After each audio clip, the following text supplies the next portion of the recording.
This is Climate Dialogues, where we speak to key climate leaders on key decisions and outcomes during the 2023 Africa Climate Summit. I am Saida Swale. Today with us is Anne Songole. Please briefly introduce yourself and tell us a bit about what you do. All right. Thank you very much. Saida, it's great to have you. I'm happy to be on the show.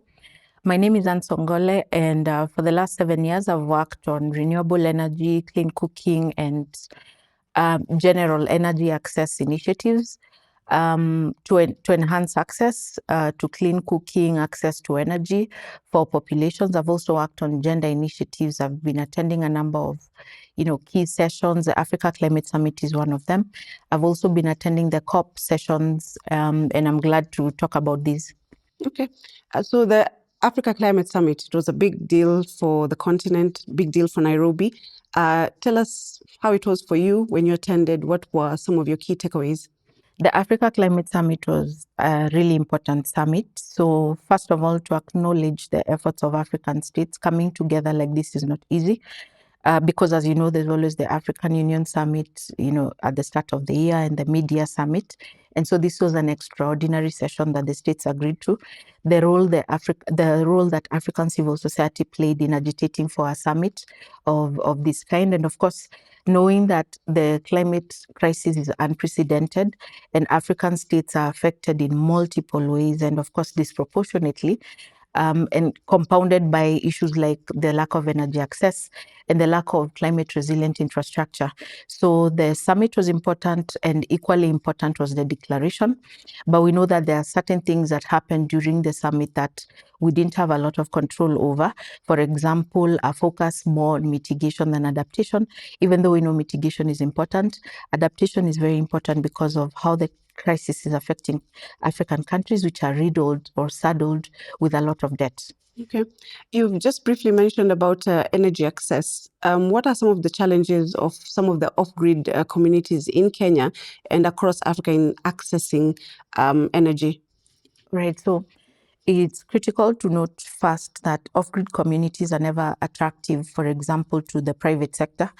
If, for example, they were to have an initiative or a power project, it's very difficult for them to, for example, go to these communities. And of course, off-grid communities often cannot afford even standalone, kind of solutions. They also can't afford, the states usually can't afford also to take electricity or to take infrastructure to those areas because it's always so expensive. Think about Rusinga Island in Kenya, for example.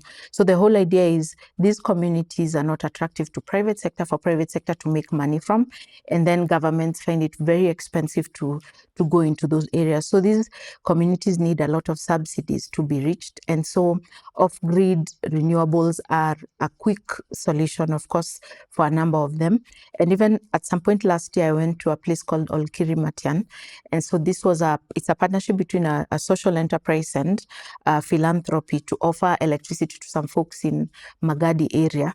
And one of the things that the gentleman that we were with who works for that company told us is that the area has really changed from just a very small, I think it was a 13 kilowatt mini grid. Mm-hmm. It's provided access to a lot of people there and even changed their livelihoods.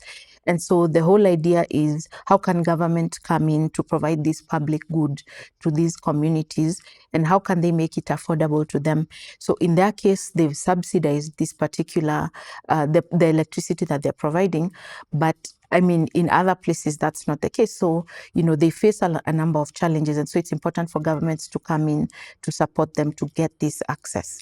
For the sake of somebody who's watching and they really don't understand the jargon that you just dropped right there, what are you trying to imply? Is that for these communities that are already in far-flung areas, how are they receiving their energy? All right. Yeah. So one of the things that is important to note is that we get electricity through main connections. You see, the grid connection is basically the poles we see. Mm-hmm. So for each new connection, there has to be that infrastructure, the wires, the poles, and all of that has to be stretched to reach a number of these communities for that community that I'm talking about, it's past Magadi. So what happened when we were going there? Electricity reached only Magadi, the salt plant, the Magadi plant. But beyond that, I mean, the government also, for it to do that, the utility, which is Kenya Power and of course KETRACO, Kenya Electricity Transmission Company, they'll have such a big problem, or it will be very costly for them to take electricity to those areas.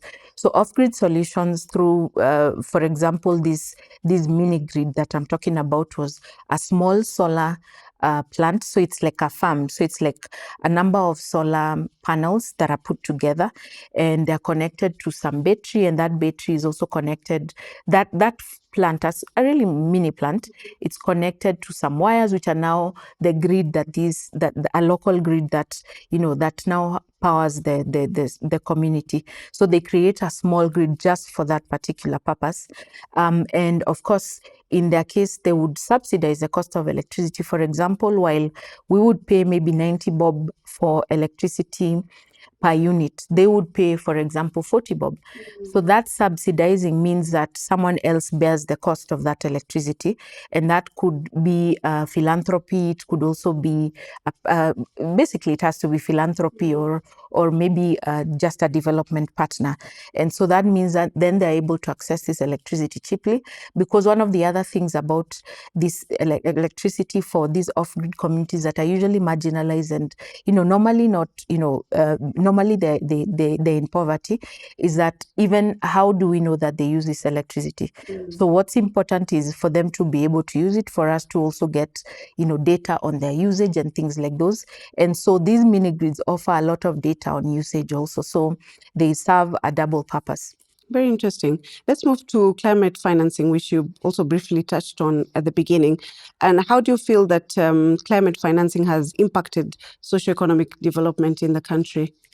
So first of all, I think it's just very important for us for me to state that this started from the UN Framework Convention on Climate Change. So there were a number of meetings, a big conference in Rio in 1992, leading to now what we know is the UN Framework Convention on Climate Change. And in the mid-90s, there was the first meeting that was now coming together to now talk about real solutions. The first COP, talking about, COP means Conference of Parties, of course, but it's talking about the real solutions to the climate crisis. And what were the solutions that the UNFCCC, which was the first convention, talked about? So number one, the solutions are around adaptation, which means building resilience of communities, or building, the ability of communities to withstand the climate crisis. And then the second thing was mitigation, which is building technologies or solutions to the crisis that can not only withstand it, but also can enable us to move forward faster. So when that happened, of course, one of the things that was important was a principle called common but differentiated responsibilities and respective capabilities. This means that the people who have caused climate change, it's not a very popular term for sure, but the people who've caused climate change are the ones who are responsible for providing financing that should go to the people who are most affected by climate change. So what drove the climate crisis? It was the industrialization. It was industrialization generally. And so this is the idea of the Framework Convention, the UNFCCC, that those who've caused it bear greater responsibility, or they share a broader burden. Fast forward to a number of years later, we had the Kyoto Protocol, and of course later the Paris Agreement, which all of us now know about. And the Paris Agreement now has placed the burden of mitigation and adaptation to all of the countries, right? So the idea, though, is those who shoulder the greater responsibility are the developed countries. And so what the Paris Agreement has done, it's given a role to all of us. That's that's how countries now develop their nationally determined contributions. And so to your question, because that's a very broad explanation to your question, the whole idea is this, that climate finance flows from developing to developed. And so a lot of countries are coming up with nationally determined contributions. And for example, in Kenya, they have something called National Climate Change Action Plan. So this is the targets. Now, of course, the targets for each of the sectors that need to ensure that we are reducing our carbon footprint or the carbon emissions, or we are decarbonizing, but at the same time, talking about adaptation actions. So the whole idea is all of this financing that has come, and there was a report, I think, that came out in 2022 that said of the amount that was promised, there's a lot of the funding that has come to Africa, rather in the funding. I know you've had about 100 billion. So apparently we've almost hit that target. But what is climate finance? We talk about grants-based financing because it's who caused the crisis, right? So it needs to be grants-based. It needs to flow from a certain region to a certain region, and the climate finance needs to deal with the two things that we've talked about: adaptation and mitigation. So when we talk about climate finance for development, it's very tricky because how much has actually come to the country? How are we able to tell? At the moment, there's a new goal being developed by all countries parties to the UN Framework Convention on Climate Change, that they're developing a new collective quantified goal on climate finance, which will have the metrics, all of the quantum and all of that. So we'll be able to measure the climate finance. But at the moment, it's very difficult to measure. But there have been initiatives. For example, I know the World Bank has funded the Kenya Off-Grid Solar Access Project. They funded, I keep forgetting this project. It's really about building county capacity to deal with climate change. And, it's very difficult to say how we've fared when it comes to this financing, because also this is concessional finance, it's loans. So how much climate finance? Probably this is something that we'll be able to tell fully in a few years, and so we'll be able to also measure the developmental impact of climate finance. But not to say that civil society NGOs are not doing something. There are a lot of wonderful projects that civil society NGOs have been working on, and I can mention one because I've been in several of these. The Power Voices partnership by the Dutch government. So amazing kind of work around policies, but also around coming up with solutions, thinking through integration of policies, because I think funding follows policies. So I think that's one I could mention. Okay. Yeah. So having said that, how can then some of these developers be supported even further? Not just when it comes to the financing front, but just helping them in some of their projects. You mean that like development partners? Yes, correct. So first off, the Public Benefits Organizations Act is something really important for all of us, because then, there's a framework for how all of the public benefit organizations work. So that's critical. And I think it's key for all of us to kind of acquaint ourselves with that.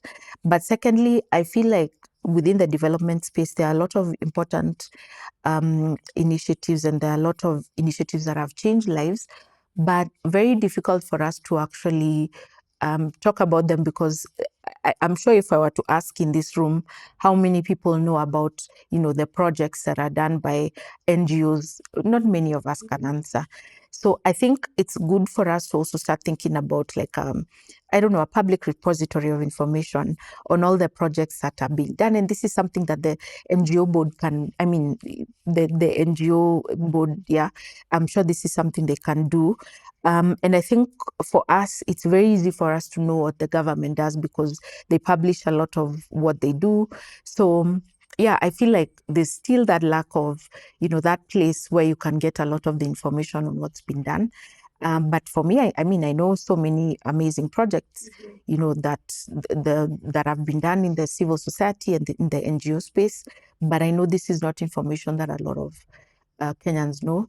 But do you remember when this YouTuber came to Kenya, and he dug Mr. Beast. Mr. Beast, Yeah. and he dug 100 wells, Yeah. not just in Kenya, but across yeah, Africa. Yeah.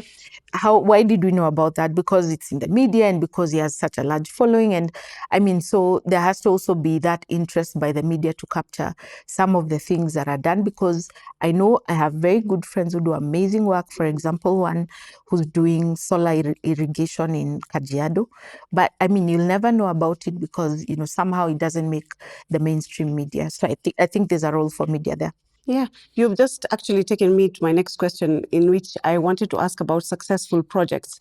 And if you can give us examples of successful climate change programmings in Kenya that you're aware of or you've read about. Yeah. Yeah, and when you asked that question, I remembered that friend of mine who's done, the organization that they work for has done amazing work. For example, they have something called Marifa centers. So I think in Laikipia, in Kajiado, in a number of counties. So the whole idea is, where can you go to get a lot of information?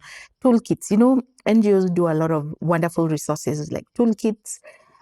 So where can you go and get a lot of this information?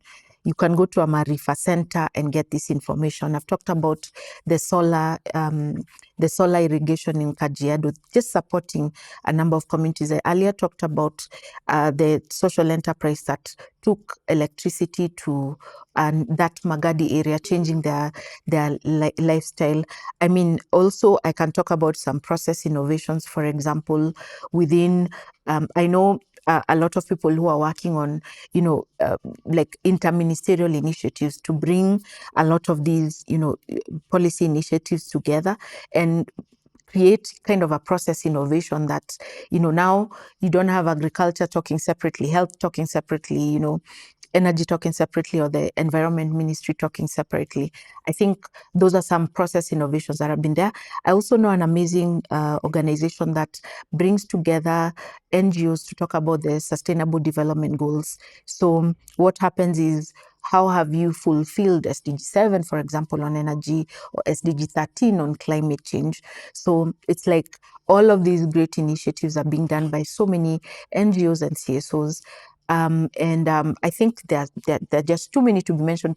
Power of Voices Consortium, I was part of two amazing projects. One working on policies directly, the other one working with, you know, mobilizing, you know, doing social mobilization, bringing people together so that they can agitate, or they can get the information that they can use to influence at local level, you know. So, you know, a number of very many interesting initiatives are there. There's the End of Project by JZ, of course, and, you know, it's done a lot of really good work, you know, around, you know, building markets, market transformation, market development, and all of that. So there's so many.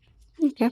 Let's now speak about early warning systems and what we currently have in the country and across the continent. Have they been effective in helping us maybe prevent climate-related disasters, and how can we learn from them?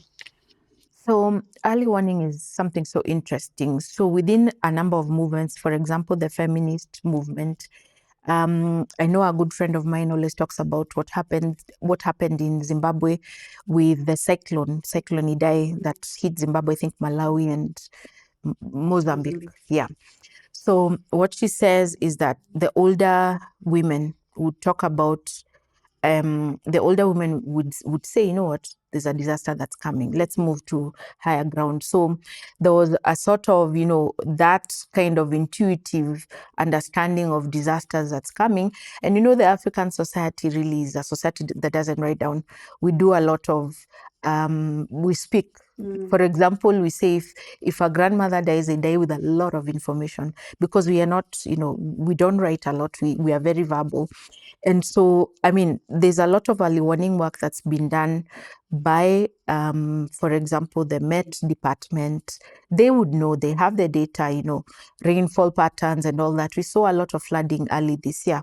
So they would have the data. But for me, I think there's also an opportunity for us to think about the indigenous kind of early warning mechanisms. And because I don't delve into a lot of early warning stuff, what I could say is that when we look at climate change by itself, you know, there's data. There's a lot of data. Probably what we need is more localized data, more prediction, more modeling, more type of predicting, you know, what do we expect in future. But I think also something that's critical with early warning, we need to understand around what, you know, it's not just issues of weather and all of these patterns. There's so many factors to consider. There's so many things that we can think about around early warning. Not my area of specialty for sure, but just something for us to think about. Okay. And so do you think it then ties down to issues of agriculture, and what can we tell people in terms of initiatives that can be taken in order to improve the kind of agriculture that goes hand in hand with the early warning system that has been put in place? Right. So rain-fed agriculture, you just know the story of Africa, smallholder farmers, majority women within the agricultural value chain. So yet, you know, land ownership rests, you know, with men a lot of times in a lot of African societies. So first of all, and I was in a forum recently by Oxfam talking about, you know, the mechanism that the AU is coming or reviewing. So the idea is that, first of all, we need to recognize that our agriculture is kind of different from what we see in the global north. And a lot of the solutions that are being brought, for example, for commercial agriculture. So we don't practice a lot of commercial agriculture. Ours is smallholder. So that's the first thing. So it means that we need to, and agriculture is not a source of emissions in Africa, for example. It's not a big source of emissions, certainly not in, you know, sub-Saharan Africa. So I think when we're thinking about agriculture, I think it's important for us to think homegrown solutions. Of course, a lot of solutions are there. For example, what I said, the solar irrigation. And when it comes to early warning in agriculture, I think it's for us to kind of adapt. And this is, you know, part of the adaptation. Of course, we do a lot of agroecology in Africa. In Africa, and you know, it's what we know. So I think it's for us to continue doing what has worked for us, but improving it along the value chain, along the supply chain, and thinking around, for example, improving, for example, cold storage in you know, areas, our breadbasket areas like Kisii here in Kenya. And you know, how do we improve? How do we also inject solar renewables into all of these work, into all of these agricultural kind of initiatives, and incentivize farmers? You know, can't also have, you know, scandals like what we are seeing. You know, the whole idea is, I mean, do we want food security or not? So we need to think, you know, our countries, our governments also need to really be held to account when it comes to providing incentives for farmers. Okay. And as we try and wind up this conversation, what do you envision as the future of energy and climate justice in the country and across the continent? First of all, and I always say this, and maybe I've said it too much, but you know, climate change is not our fault, really. So we've come into this dispensation, but we can't. We must understand that dealing with climate change is all of us chipping away at a monster that is threatening us, you know, at an unprecedented scale. So it's not our fault, but we have no option. We can't say that now we'll just raise our hands and move back. So the aspect of climate justice is understanding that, you know, there's a role that you play, there's a role that, you know, other stakeholders play, and especially developed countries.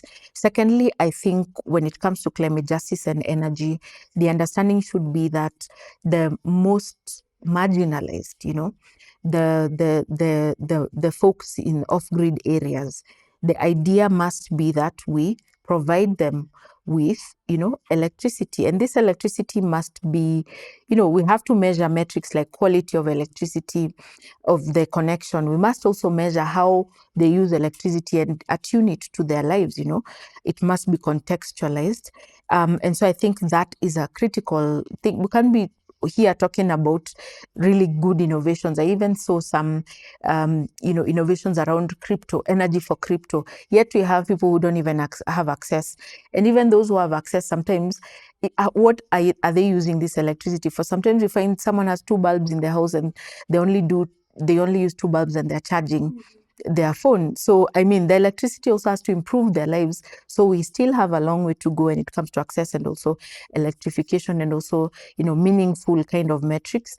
And finally, I feel that it's also important for us to think about other elements that can enhance energy access. For example, energy efficiency, which, during the global stocktake decision of last November, December, during COP, was said that, we need to double energy efficiency. And for me, I think we can start with appliance energy efficiency. And this is at the heart of women. It would improve the drudgery involved in a lot of the work we do. We're talking about, at an upper level, washing machines and things like those. But, the whole idea is to improve the energy efficiency of appliances so that we can also reduce the energy intensity, right? The energy used in general. And so I think there are so many solutions.